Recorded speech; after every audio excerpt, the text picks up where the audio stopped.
everyone. So today's lesson is going to be on organizational behavior, and today's topic is job satisfaction. So the first topic is define job satisfaction and show how it can be measured. So at first, let's define what is job satisfaction.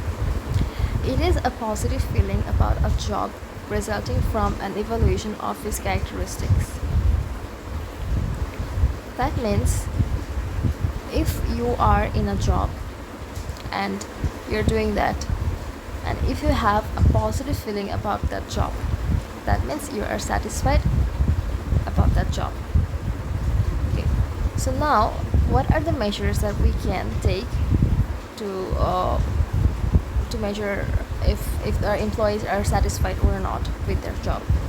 So there are two approaches for measuring job satisfaction, and the first one is single global rating, and the second one is the summation of job facets.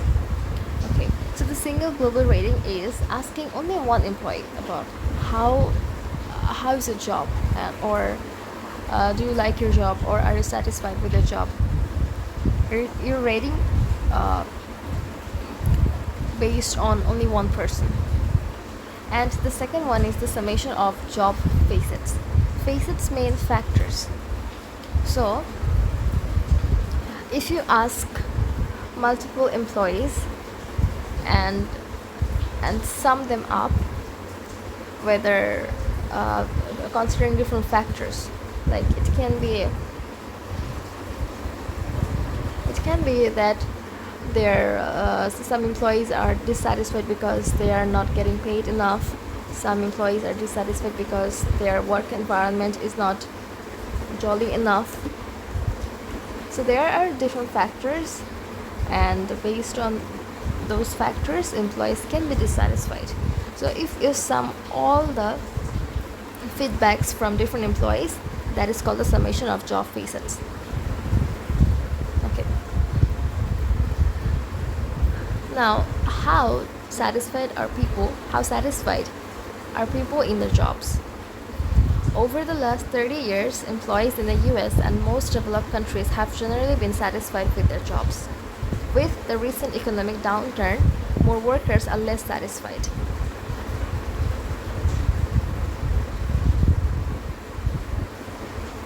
Satisfaction levels differ depending on the facet involved. As I said before, satisfaction level actually depends on different factors. Like it can come from your payment, it can come from the environment that you're doing your job, work environment.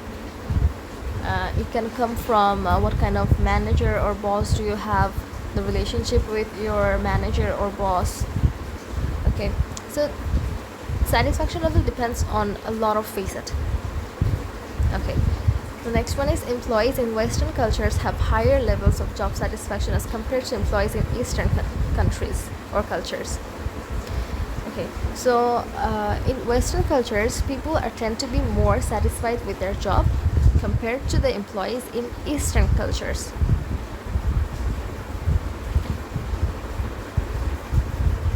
Now here is a diagram on average job satisfaction levels by facet. So the facets are work itself, pay, promotion, supervision, co-workers, and overall. And as we can see, the highest is 78%, and that facet is work itself. That means some people are just happy with the work. They got the dream job, so they are just happy with the job, nothing else. And then payment. For if people are paid right, then they are up to 58% satisfied. And promotion, people are not satisfied that much with promotion. And supervision, as I said, the relationship between managers and boss. Yeah, if the relationship is good, then people tend to be satisfied with their job.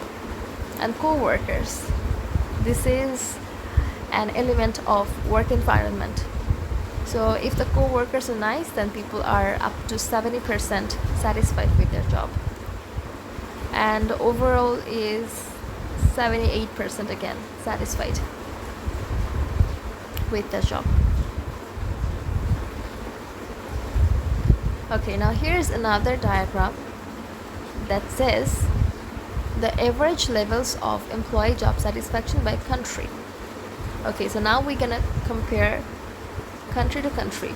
As we said before here, like Western cultures have higher levels of job satisfaction compared to Eastern cultures. Okay? So now if we see Mexico, they are highly satisfied with their job. Switzerland, they are satisfied, but less than Mexico. Now if we look at United States, they are also satisfied. But as we are coming to the eastern side, like South Korea, we see the satisfaction is less than Western countries, as mentioned before.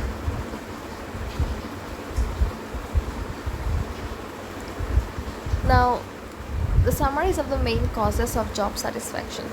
Now, what causes job satisfaction?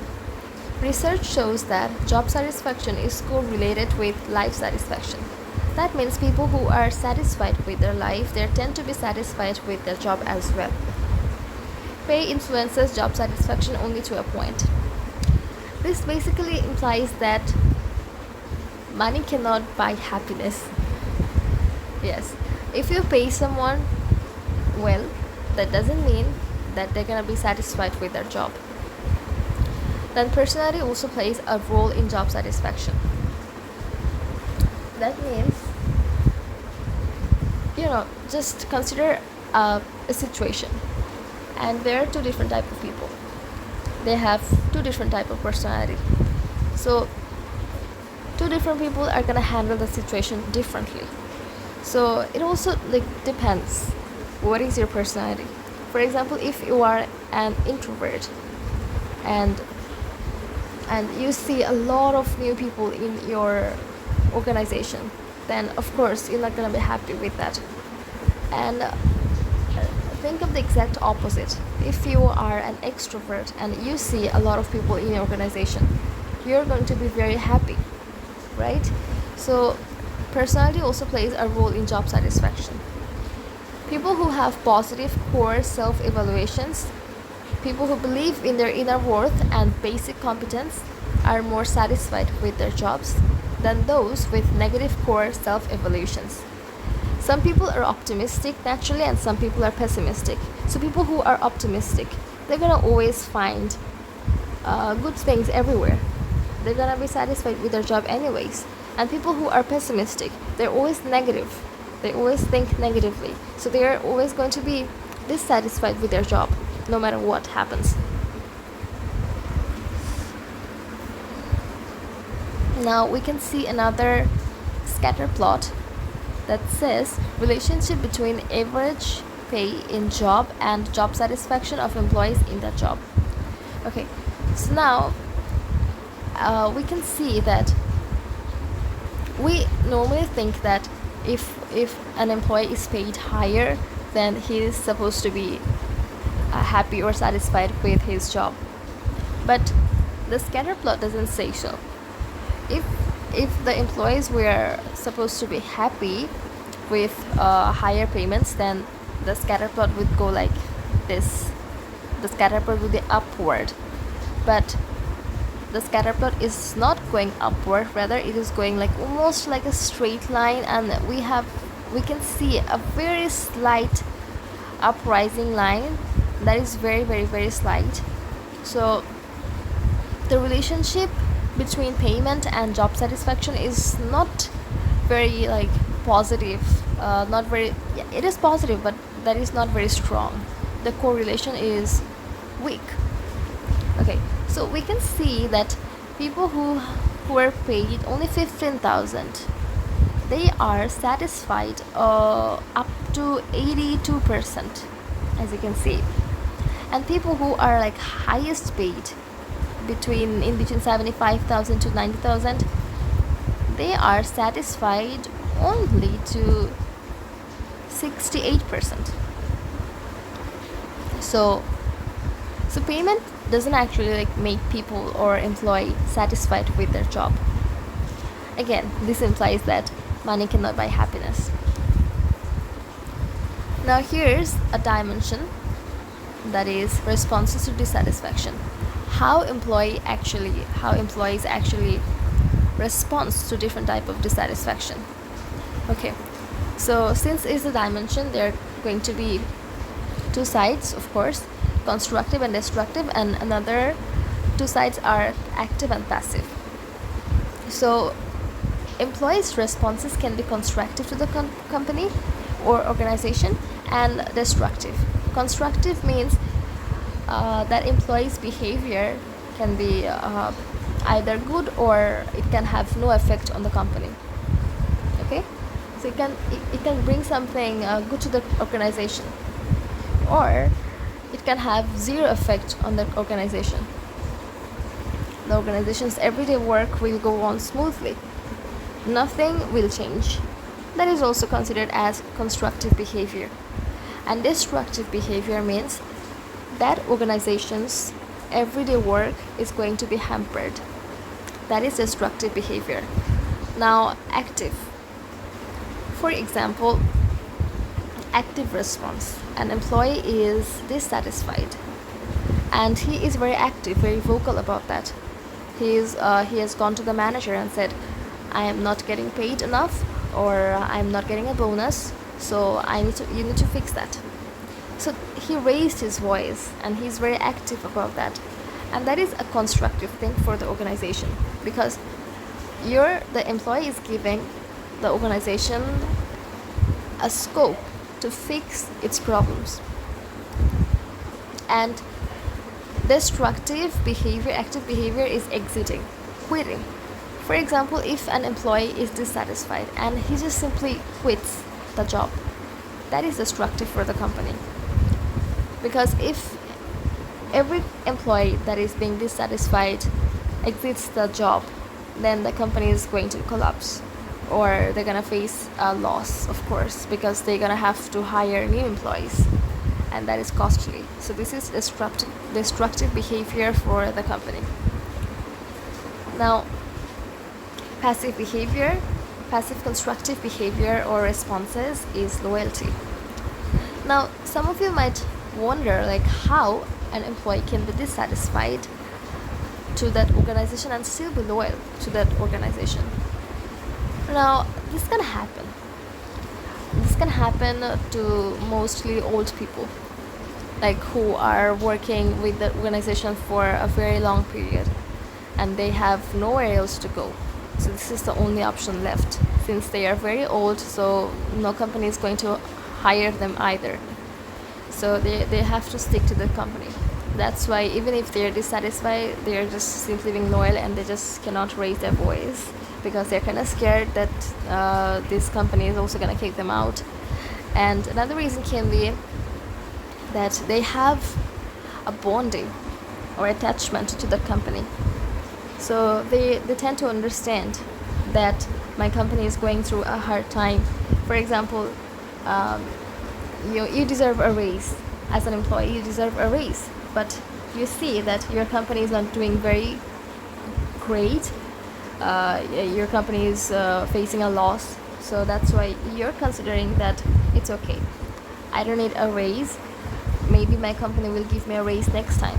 So you're staying loyal. You're dissatisfied, of course, because you deserve a raise and you did not get that. So you're dissatisfied, but at the same time you're staying loyal. If you're not raising your voice, you're not quitting, so that is constructive behavior, because you're not impacting the everyday work of your organization. And destructive passive behavior or response is neglect. That means you're not actively saying something or quitting the job, but you are doing such activities like you're ignoring some people, or you're ignoring your work, you're not taking your work very seriously, and you're not very passionate about your work anymore. So this is destructive for your company. Your organization is going to be hampered. And this part is very important for your exam. Like, questions can come like, as soon as you can be given, this is for example, an employee is dissatisfied but he's not saying anything. What kind of response is this? So we're gonna say this is passive constructive response. Okay, so now here are the basic things, like identify 4 employee responses to dissatisfaction: job satisfaction and job performance. Well, if an employee is satisfied, and of course automatically his performance is going to be nice.